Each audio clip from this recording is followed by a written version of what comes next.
Hey everybody, Zach. I just wanted to go over a few things with the upcoming exam.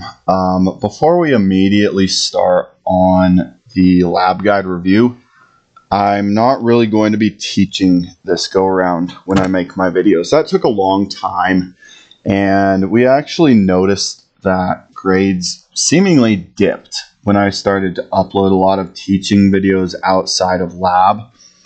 Could have been a lot of things. It could have been a lesser focus on open labs. It could have been a lesser focus on paying attention in class. It could have been that the material got a lot harder. But what I think it is that students weren't really supplied something to study in particular for the exams or the quizzes in association with the fact that the material was a lot harder. And so what I want to do today is really just walk through the lab guides and talk about what you need to know, what you need to know on the lab guides in order to do well on the exams, and to talk about the syntax or format of the exams so that you guys can all be successful for them. So as I start here, I'll skip through most of the info in the lab guides. It'll obviously be helpful if you read through it, but I'll more so focus on things in tables, because the items in tables are, as always, the main source of what we can tag as identification questions. And more so, what I'd want to focus on is these items within the tables. Study them from every possible view that we could ask them from. And that's what I want to talk about in this video. So, the joints from the first lab guide, the skull and associated muscles lab guide. The only joint from this specific lab guide this semester is the temporomandibular joint. It's the joint where the temporal bone and the mandibular bone articulate. Also should know the two processes, the foramina as well as the process that articulate with each other.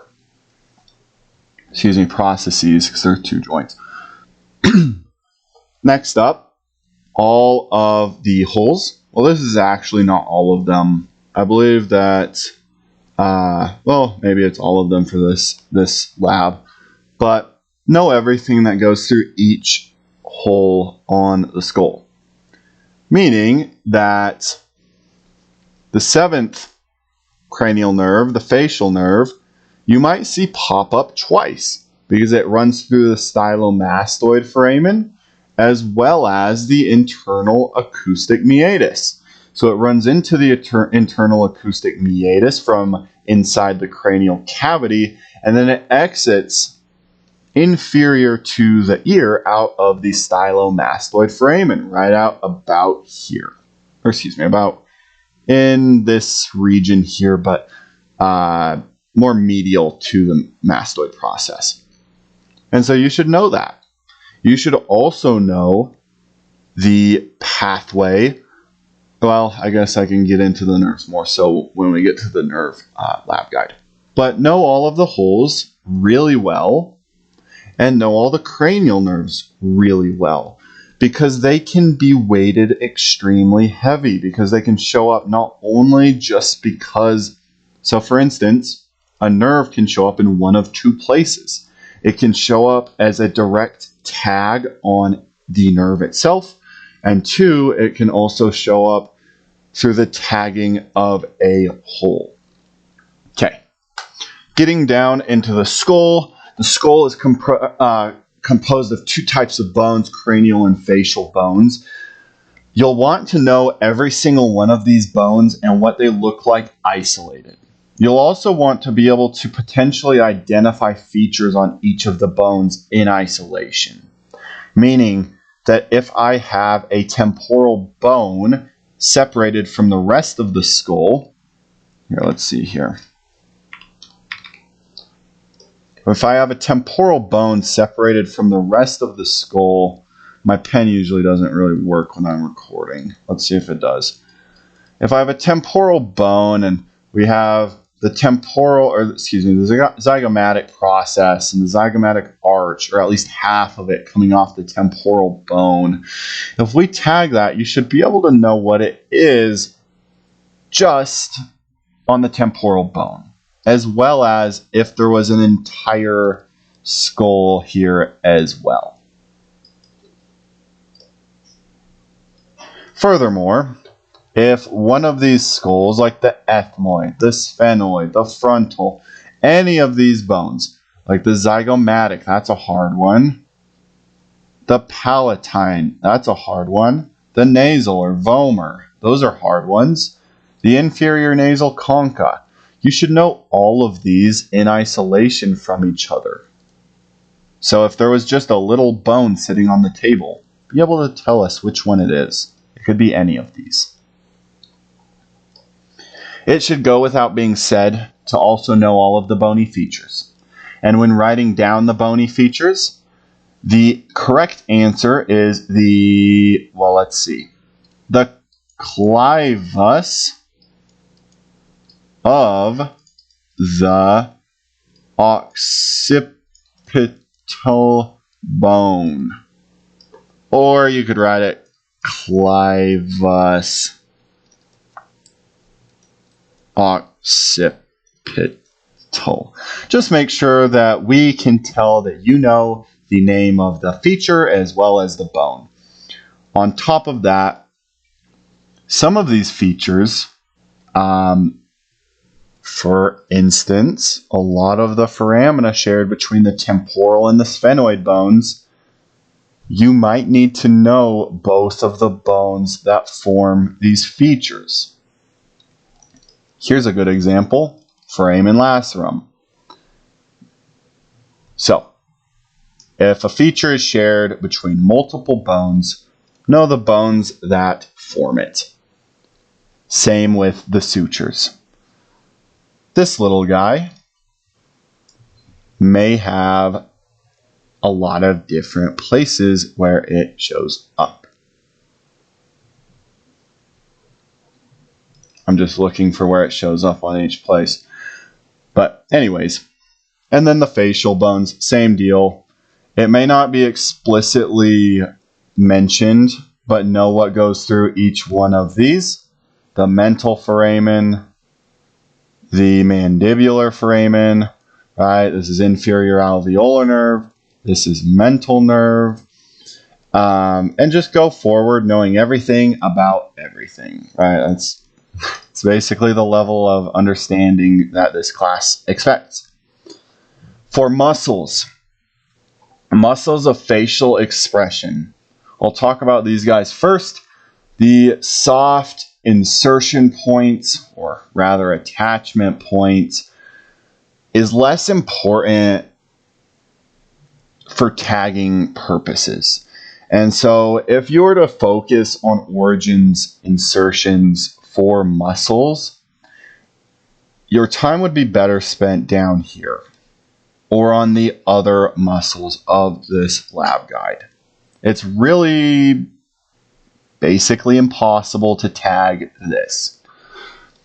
As far as the muscles, the innervations, all of that good stuff go, it's easy to remember these ones because they're all innervated by the facial nerve.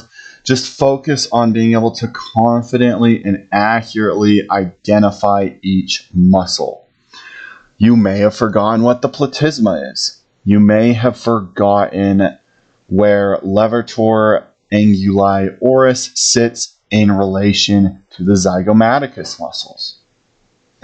You may have a hard time being able to recognize the different direction of the muscle fibers between depressor labii inferioris and depressor anguli oris. You might not even remember the names, so you'll want to study these and be really familiar with them. Okay, let's move on to muscles that move the mandible. Know the origins, know the insertions, know the actions, know the innervations. That's basically the long and the short of it. The medial and lateral pterygoids can be tricky. I would look at a skeletal view of the skull and look at them to try to make them make sense so that you can recognize them from each other when you're looking into the cheeks of the cadavers, because that's, oh my gosh, I'm not an artist, because that's where you'll see it, is right there in the cheek. The temporalis muscle and the masseter muscles. Know all of these are muscles of mastication. Know the origins, the insertions, the actions fairly well. They're all intuitive, so just study them as you need fit, or as understand them first and then study them is what I'm going for. These two are easy to confuse. The digastric muscle is innervated by two different nerves. Know that. The mylohyoid nerve, muscle is innervated by the trigeminal nerve. And what it looks like here is we have a mandible, and so we have a jawline basically is another way to look at it. These are the teeth right on the anterior side. The digastric muscle will run almost like this. And the mylohyoid will sit underneath it. Look at a cadaveric view, but know that they split from anterior, well, the digastric muscle splits from anterior to posterior belly after it attaches to the hyoid bone, and that anterior and posterior belly have two different innervations. It makes sense because the anterior belly is trigeminal, the posterior is facial. If you look at the facial nerve as it comes out of the skull, it comes out right about here and innervates it right before branching off many different times, 5 times. Cool. So that's the first lab guide. In summary, focus on the foramina of the skull. That is very important. A hard foramen is the carotid canal. Know that a lot of structures go through the foramen magnum. Know that a lot of structures also pass through the superior orbital fissure, this guy right here. And when I remember this, I think, okay, superior orbital fissure. What is going to pass through here? Obviously, it's not the olfactory or the optic nerve. They basically have their own foramina. The superior orbital fissure is basically everything all the way until 6, except for 2 branches of trigeminal. So it's 3 through 6. And with the stipulation that cranial nerve 5, trigeminal, it's only V1 that passes through here. And that probably makes sense because the superior orbital fissure is right here. Here, let me switch colors. Lies right here. Foramen ovale is right here. Rotundum is right here. So it goes like V1, V2, V3. Right there in that order. S-O-S. Okay, hope that makes sense. And then just for everybody not in my class in particular, you should have all obviously been taught what goes through what hole, but just to make it a little bit easier, 9, 10, and 11, know that 11 also goes through the foramen magnum. It also goes through 2 holes. But the way that I think of it is the jugular vein sits in the neck. And so if we had an individual and we were looking at them from the front view, here's his mouth and his eyes and his helmet, and that's his body, he would have jugular veins on either side of his neck. If you think of events where bad things happened and people went straight for the jugular, that's how you remember the jugular foramen is because 9 through 11. So, anyways, let's get on to the next lab guide.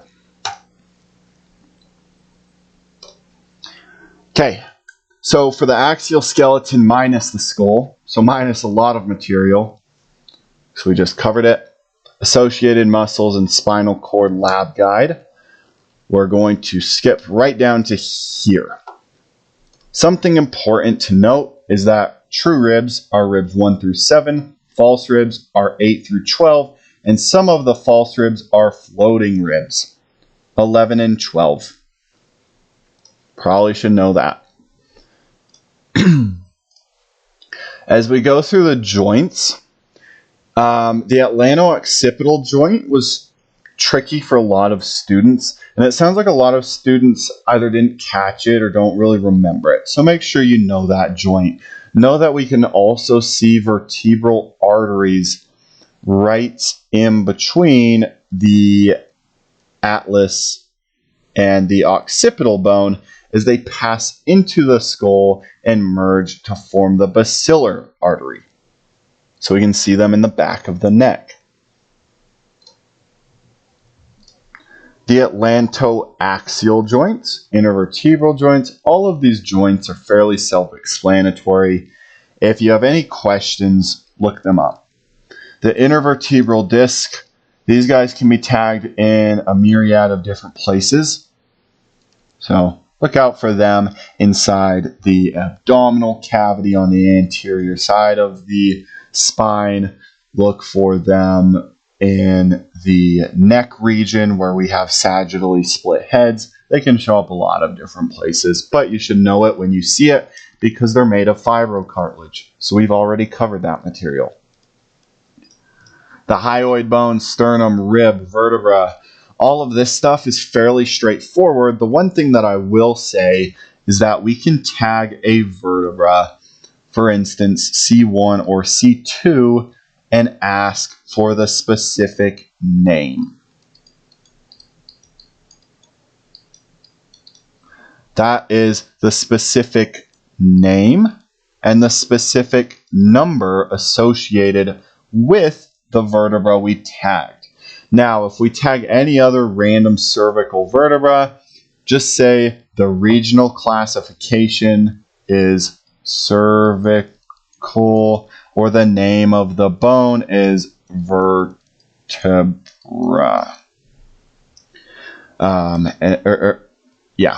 Vertebra. And so if we tag, for instance, where is it? Looking for it right now. The dens. I don't know where it shows up on here. You guys might be, okay, there we go. So if we tag the dens of the axis C2 vertebra, it'd be the cervical. The dens of the axis C2 cervical vertebra. Now the way that we would ask for the feature, the specific bone, or the regional classification, or the type of bone, or the specific number we'll mention. Okay, and if we don't mention it, then we're probably just asking for any random lumbar or thoracic, any other random cervical vertebra, and some random feature on that bone. So, for instance, if we tag the vertebral arch on a lumbar vertebra, we would ask ID the structure. So you say vertebral arch of vertebra. If we ask for the regional classification, which I would put this anyways, say it's the vertebral arch of the lumbar vertebra, L1 through L5.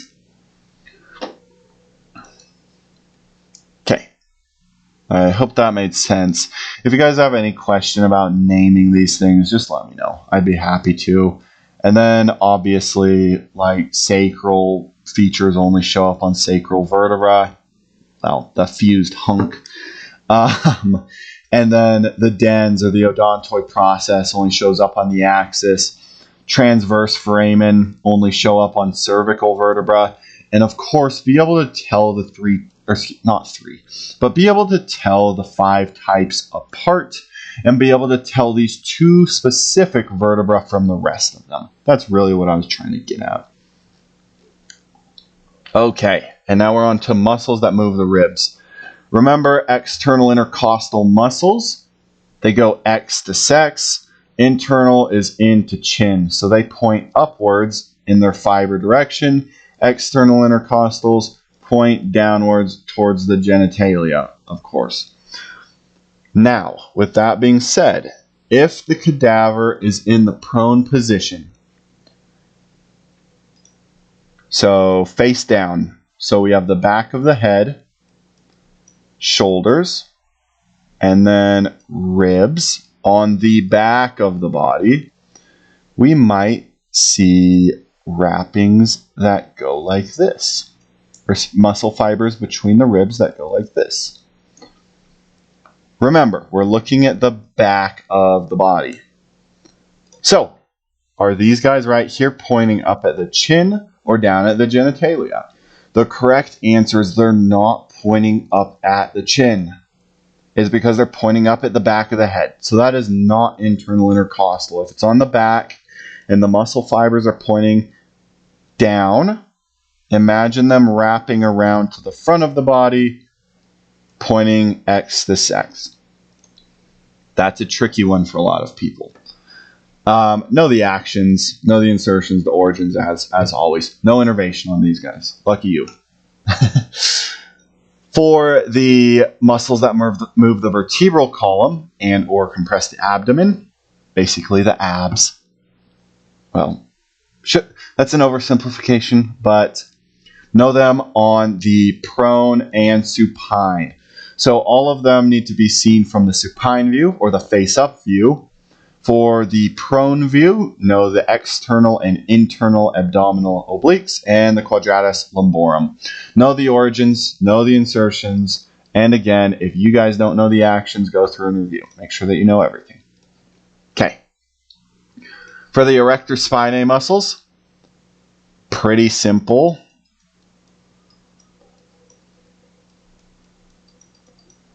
This is the order of them.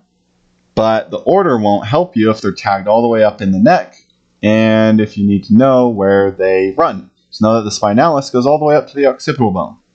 The longissimus runs way up high. The iliocostalis does not go all the way to the head. So like for instance, that slightly more nuanced knowledge, make sure that you know where they all originate and insert. And then also know the action. Okay, muscles that move the head. So sternocleidomastoid, hopefully it's pretty easy. Know it prone and supine, right? Obviously we can tag it back by the mastoid process where it inserts. We can also tag the sternal or the clavicular origins. Know that if I turn my, okay, let me think for a second. If I turn, so everybody do this if you're watching the video, turn your head to the right, you are currently flexing or contracting rather your left sternocleidomastoid muscle. Now, how the hell does that make sense? If I think of a face, it's going to look like a bird, but if I think of a face and I think of his sternocleidomastoid attaching onto the mastoid process, this is wrapping like around to the other side.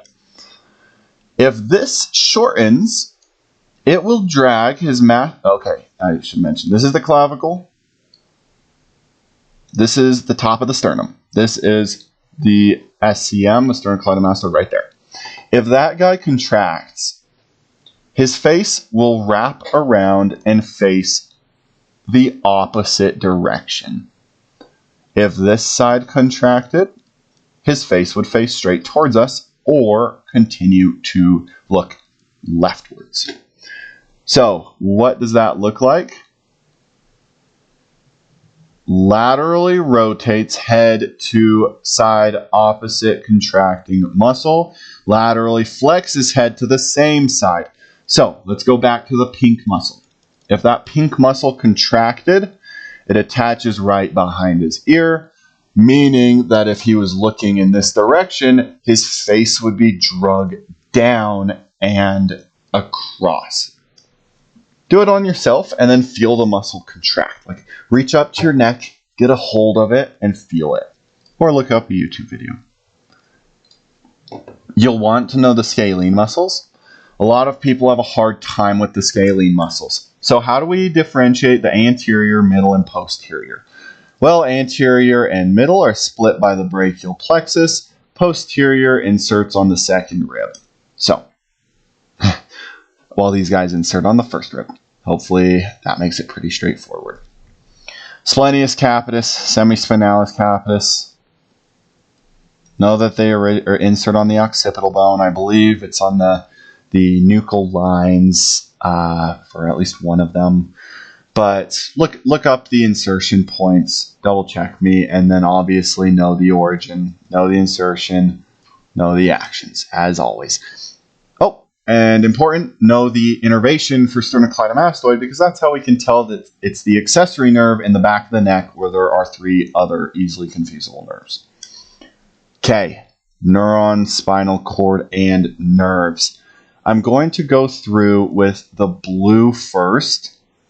And this is isospine.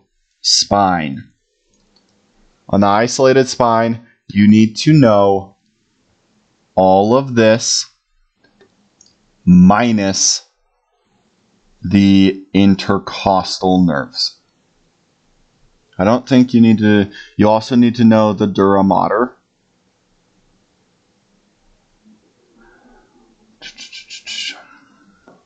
You also need to know the filum terminale, conus.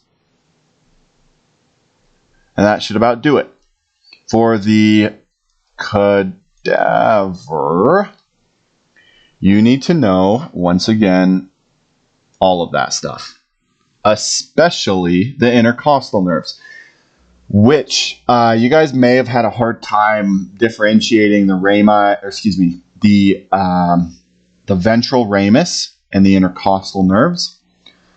The ventral ramus is on the models and the isolated spine. Oh god, let me not use pink. It's on the models, the isolated spine, that sort of stuff, because there's no rib cage. It's not intercostal. We can't see it within the rib cage. The ventral ramus becomes the intercostal nerve once it enters the rib cage, meaning that the only place we'll reliably see intercostal nerves is on supine cadavers. So cadavers that are face up, where we can tag inside of the rib cage. If it's tagged on the back, where we've done a laminectomy, where we've opened up the spine, and we're looking in at from the back, generally in the thoracic or lumbar region on the spine, it is I keep wanting to say ramic communicantes. It is the ventral ramus until it passes into the ribs or in between the ribs. Okay, so hope that makes sense for cadaver. For the cadaver, you also need to know dura mater on the spinal cord and subdural space. Anywhere inside the dura mater. It's pretty self-explanatory. Cool. And then the models. Oh, that's hard to see. Let's do it in black. The models. That's everything you need to know on the models. Know everything on the models. If you guys have questions, feel free to email me. Try to email me ASAP because we're setting up the exam and I can't answer emails after that. But email me if you have questions. Email your own TA if you have questions. Email Dr. Marion. She's awesome too. Email Google and look it up. You can do a lot of different stuff. But for the models, you ought to know in particular everything here, because if given the opportunity, we'll tag these guys on either the cadaver or the isolated spinal cord, because it's a more realistic representation. It turns out it's really hard to tag an axon terminal on the cadaver because it's impossible. It's microscopic. Okay. cruising straight onto the, oh, last thing, if you call it the posterior ramus, the dorsal ramus, the posterior root, the dorsal root, it does not matter. Posterior and dorsal versus anterior and ventral, call it whatever the hell you want, as long as it's correct. Okay, brain and cranial nerves. I'm guessing we'll spend a lot of time on this one. Hopefully not. Hopefully we can cruise. But I want to talk about something right here, just off rip. This represents two potential views of the brain that we can quiz you on. Right? Most of our tagging on the brain will be done on isolated or real brains. If not on an isolated brain, it'll be on a cadaver. If not on a cadaver, it's very unlikely you'll see any of this stuff on a model. You'll see maybe a few things. I don't want to say never, right? You might see this stuff on models, but you're far more likely to see it on an isolated brain or a cadaver. With that being said, we see, okay, pretend this is an isolated brain. We see a whole brain. We see a sagittally split brain. We could also ask, let me pretend to be an artist for a second. Okay, we could also split up a brain coronally, like this, and ask for any of the features on it in that manner, like for instance, any of these ventricles. We could also split up the brain horizontally or transversely, like this, and ask for any of the features. So it's important to ask yourself, are you able to recognize, let's see, the lateral ventricle on a transverse, or here, let's do this. Are you able to recognize the third ventricle on a transverse section, on a lateral, sagittal section? Are you able to recognize it on a coronal section? And if you weren't able to recognize it on all three during your quiz, or during quizzes, or whatever ventricle or space or structure that you got, you might want to be able to study all of this stuff on, well, more particularly all of this. Well, let's see.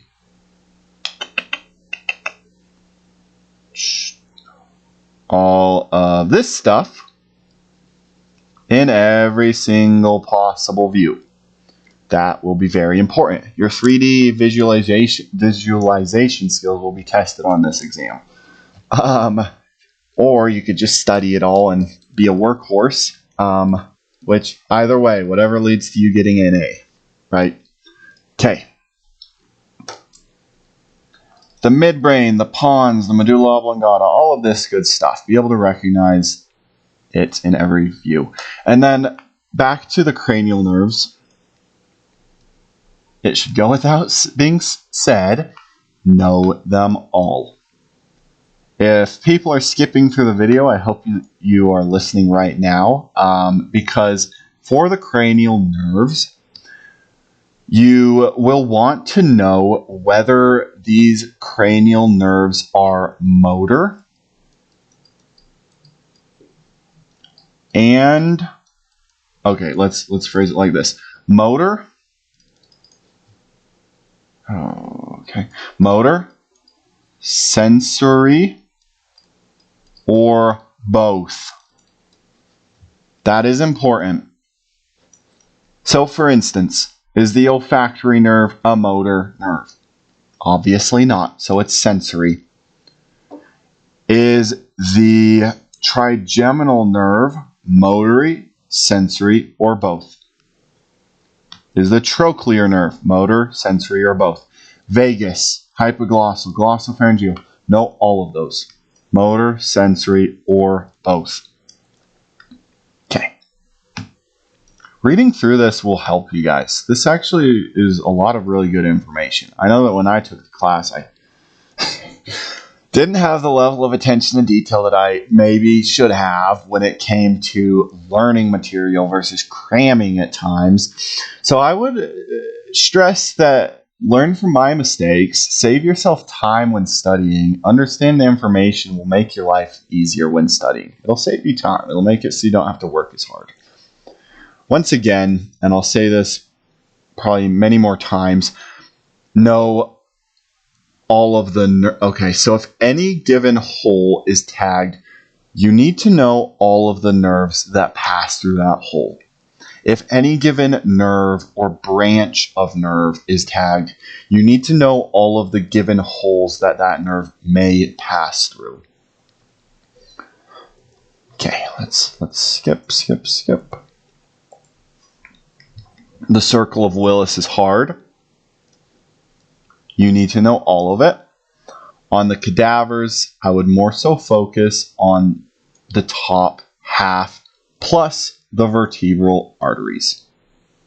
We're not generally going to be able to see this portion, this portion, simply for the fact that the brainstem is in the way and it sits inferior to the brainstem.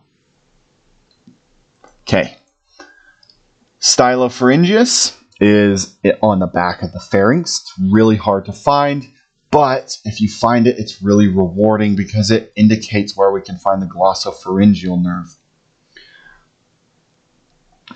That's really like a very clear landmark to find the glossopharyngeal nerve.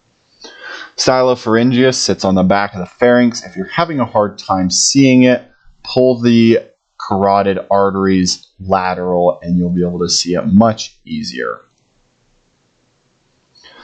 Digastric, stylohyoid, mylohyoid. So this is the extent of muscles that you need to know that move the hyoid bone. We had covered the digastric as well as the mylohyoid twice.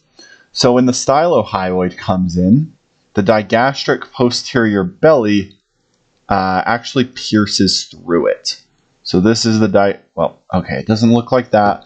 Look up the cadaver and get a good view of it. Know the innervations, the origin, insertion, actions, all this for everything down here. That's all very important for identifying structures.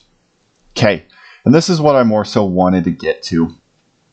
I've already briefly mentioned that you'll want to know every structure in every possible view.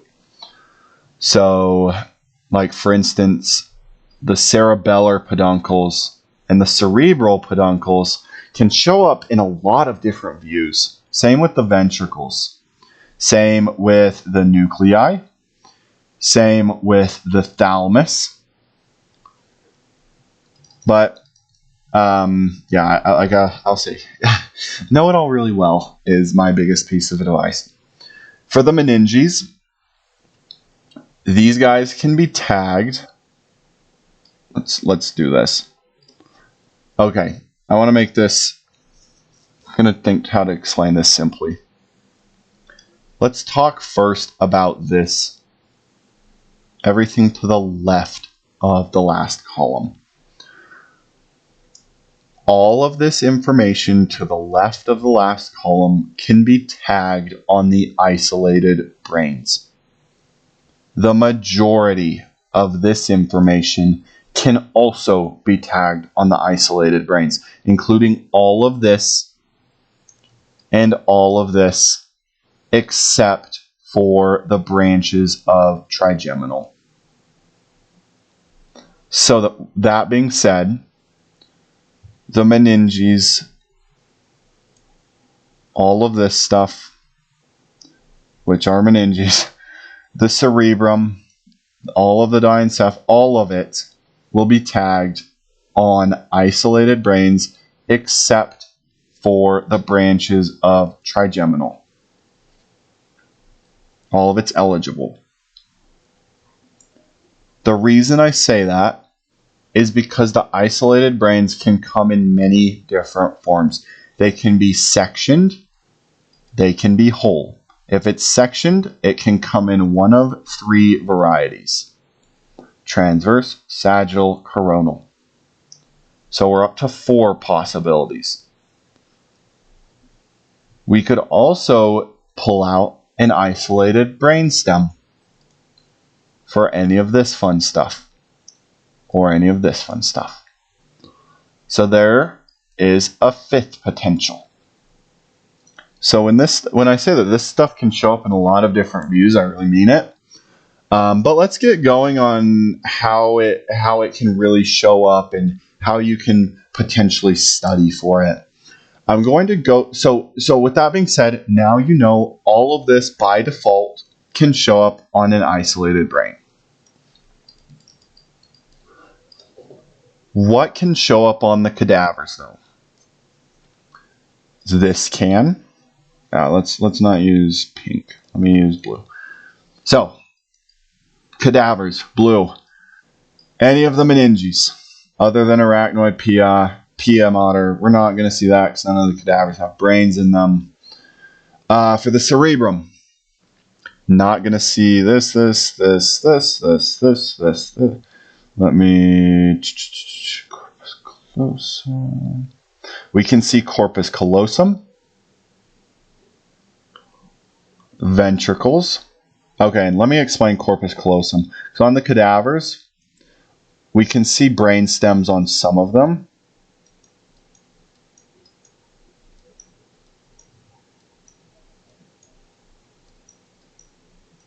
Right, we see some peduncles, we can see the pons, we can see the colliculi. We can also see the lateral ventricles and a bridge between them, which is the corpus callosum. So don't let that jump out at you. It would be right between the ventricles. Okay, on the cadavers still. So we did meninges, we did corpus callosum. Next up, second column, we can see the ventricles. Oh, let me redo that. We can see the ventricles. We can see the interventricular foramen. We can see the... I don't really think we can... Yeah, not so much that. We could technically see the septum pellucidum between the lateral ventricles if we go inside and tag it. Not likely. Potential. We can see... I don't believe any of our cadavers have that good stuff. We can see basically everything on the midbrain to about there. We can see all of the sinuses, especially the sigmoid sinus draining into the jugular foramen. We can see on the cadaver, okay, and now we're on cadavers. Now we're talking about the cranial nerves and the arteries. For the arteries, generally going to be here and above, plus this dude right here. Cranial nerves, well, you already know it. On the cadaver, you need to know all of the cranial nerves and all the branches of trigeminal. So let's get into that. Know the cranial nerves in 1, the floor of the cranial cavity. 2, know the cranial nerves on the brainstem. 3, and that should be isolated. Know the cranial nerves on the brainstem of the cadaver. 4, know the cranial nerves outside of the cranial cavity.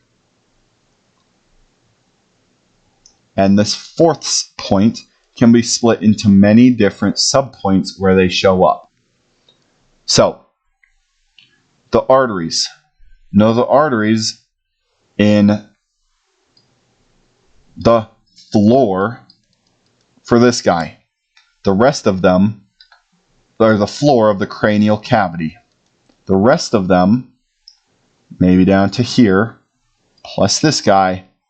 Now the vertebral artery in the, more specifically, in the cranial cavity surrounding the brainstem, and the vertebral in the cranial cavity, as well as near the atlanto-occipital joint. Okay, Now let's get more into the branches of trigeminal and the cranial nerves as they pass around in the body. Let's start with number 1. The olfactory nerve is not in any of our cadavers. You need to know the difference between the bulb and the tract, however. So, if we tag the olfactory nerve, you're either answering olfactory bulb of cranial nerve, bulb of olfactory cranial nerve 1, or tract of olfactory cranial nerve 1, because we can't actually see the little cranial nerves because they pass through the cribriform plate. 2, the optic nerve. You need to know the optic nerve very well because there are 3 features associated with it. The optic features, So the optic nerve has nerves,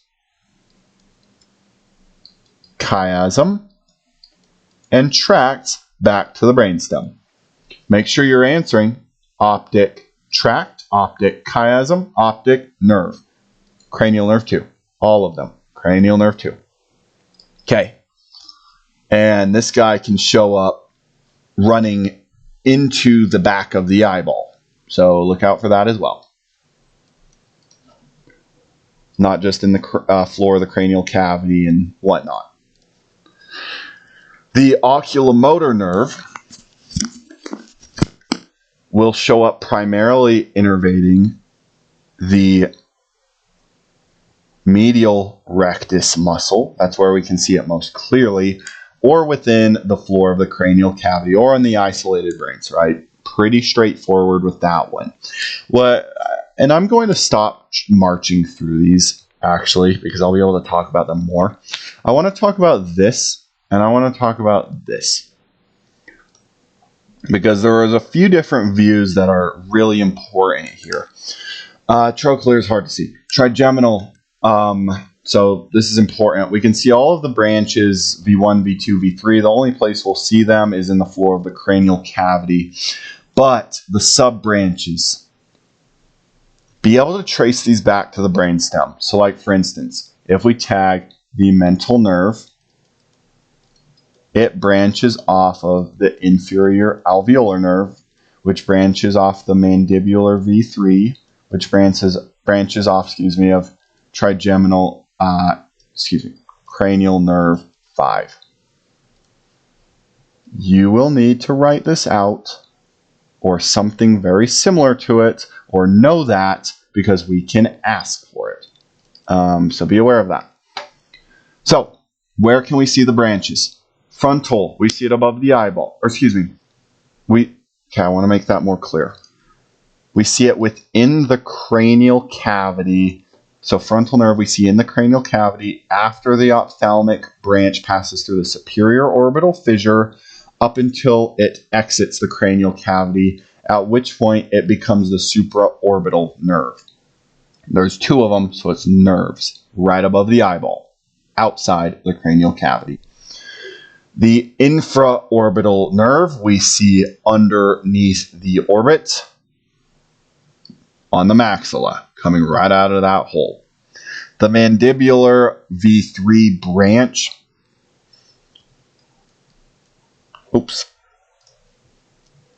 let me draw it out. So we see the mandibular V3 branch in the cranial cavity, at which point it branches off a ton. You don't need to know all of the branches. Know the inferior alveolar nerve, though. The inferior alveolar nerve will continue as itself. It will also branch into the lingual nerve, at which point you'll be able to see the inferior alveolar and lingual nerve both in the cheek of the cadavers. The lingual nerve will pass into and innervate the tongue, whereas the inferior alveolar nerve will enter the mandible through the mandibular foramen, run through the bone, and become the mental nerve as it exits the mandible through the mental foramen. So if we tag mental nerve, know that it was once inferior alveolar and once V3. If we tag lingual, it doesn't just come off of V3. No, don't say that. It comes off of the inferior alveolar nerve first. Okay. So these guys show up in a lot of different places. Abducens. Pretty straightforward. Cranial cavity in the orbit. Facial nerve in the orbit, more specifically innervating the lateral rectus. Facial nerve. I would say for this one, you should probably focus on the holes it goes through and its locations as well. The reason why the holes are important is because there are 2 of them. The facial nerve, we can see on the lateral sides of the face, down below the ear. We can also see it in the cranial cavity, on the brain, etc., etc., etc. The vestibulocochlear nerve, cranial cavity. They run together through the same hole, 7 and 8. You should know what hole they go through. The glossopharyngeal nerve. So 9, 10, and 11. In fact, I'll group these together. Well, let's do this. Let's do a subset and a full set. Let's say 9, 10, 11. They all go through the jugular foramen. And then these guys both go through the I'm blanking, foramen magnum. And then all 4 of them, okay, this is where it gets hard. 9, 10, 11, 12 need to be able to see them in the back of the neck when the head is flipped forward. They're hard to tell apart. This is how. Glossopharyngeal innervates stylopharyngeus. Vagus travels to the thoracic cavity, where you can find it. It's the only nerve other than the intercostal nerve, sympathetic trunk, etc., that you can find in the thoracic cavity from this class. So if you see a cranial nerve in the thoracic cavity or running towards it, you probably can recognize it. Accessory sternocleidomastoid is what it innervates. It's easy to identify by that. Hypoglossal is the hardest. The hypoglossal nerve makes a very characteristic loop behind the corner of the mandible as it goes and enters into the mouth, into the oral cavity. On its way into the oral cavity on cadavers that aren't too far prosected out, it passes, let me redraw that. It passes deep to the digastric muscles, as well as the stylohyoid muscle, which would also be right here. The hypoglossal nerve, as well as all of these nerves, can be tagged anywhere along their path. So, for instance, hypoglossal can be tagged in the back of the neck. It can also be tagged in the mouth. So how do we tell it from the other nerve, the lingual nerve, when it's in the mouth? Well, the hypoglossal nerve, get a hold of it out here and pull on it. If you see it moving in the mouth, if a nerve is tagged in the mouth, you know it's hypoglossal. If you see a nerve within the mouth passing more like into the cheek versus down and below and out the mouth, well, you know it's the lingual nerve because we see that one in the inferior alveolar nerves in the cheek. Email me if you have questions on those. Look up videos. There's an amazing video by an Indian gentleman explaining how the hypoglossal nerve passes in front of the carotid, or superficial to the carotid bifurcation and such on and so forth. So we can see the hypoglossal nerve passing right around that. Yeah. Look it up if you have questions. I know I hit this pretty hard, so hopefully my section doesn't have too many questions about it. Hopefully you're going to open lab. But yeah, study that hard. Arteries. Make them make sense and understand that the brain is supplied from 2 points. It's supplied from the internal carotid and the vertebral. All of these guys, both pairs, bring blood into the brain. So it's redundant. Meaning that generally in this circle, blood will either flow one direction more than the other, so the posterior communicating artery could get more or less blood depending on the side it's on. So sometimes it's really thick, sometimes it's really, I emphasize really skinny. The easiest way to remember these guys is to think of the path. So I would remember it that the internal carotid basically splits into three is what it looks like. It splits into the posterior communicating, middle cerebral, and anterior cerebral. You don't need to know the anterior communicating. And then, so that's how I compartmentalize the information. And so that's basically how I remember it. I remember it as almost as like the front half.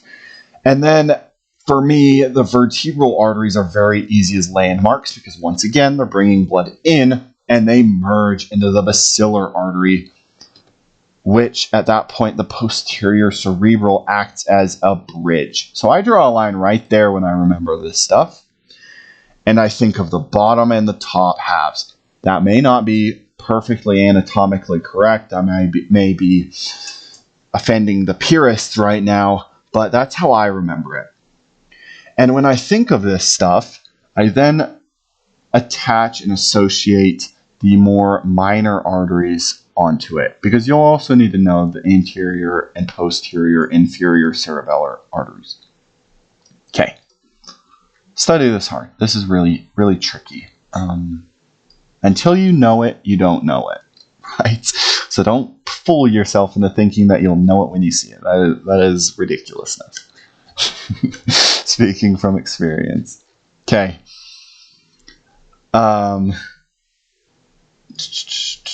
Okay, structures of the eye. Know it all on the models because it's hard to tag this stuff on the cadavers. Oh, here. Okay, let me... Ignore what I just said. Structure... Okay, ignore what I just said.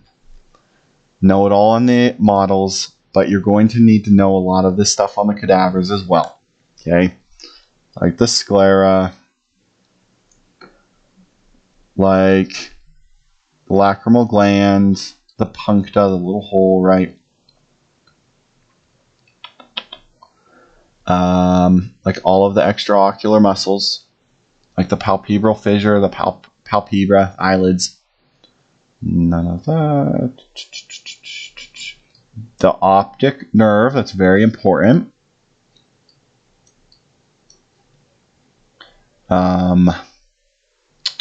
Yeah, so this list may not be comprehensive, but I'd specifically focus on what I circled for cadavers as well as models. Everything else can show up on the models. Everything can show up on the models for this lab. And all the other ones, technically. But, yeah. There's something else. There's also the cow eye. For the cow eye, we'll have one dissected out. Know the sclera, know the cornea, know the iris, know the ciliary body, the zonules in particular. The choroid very important on the cow eye. Let me think. Yeah, I wouldn't say that it is, but I would still know it. Know the optic nerve on the cow eye. Know the aqueous and the vitreous humor. That might be important. Know the lens on the cow eye, the pupil you should know as well on the cow eye, and yeah, that's about it for here. Let me also recircle these guys. Cool. So the pink now is cow eyeball. The pink now is models. Know everything on the models. Okay. As we get into the muscles, my biggest piece of advice for studying the muscles, because you will need to know the actions and the innervations in particular. I would also know the origin and insertion, maybe not as important as these guys. The action and innervation. This is a greater sign, not an arrow. But I would make them make sense. Like, for instance, the trochlear nerve innervates a muscle that looks like a pulley. A superior oblique, right? That's your pulley. The abducens nerve innervates the muscle that abducts the eye. The oculomotor nerve innervates everything else.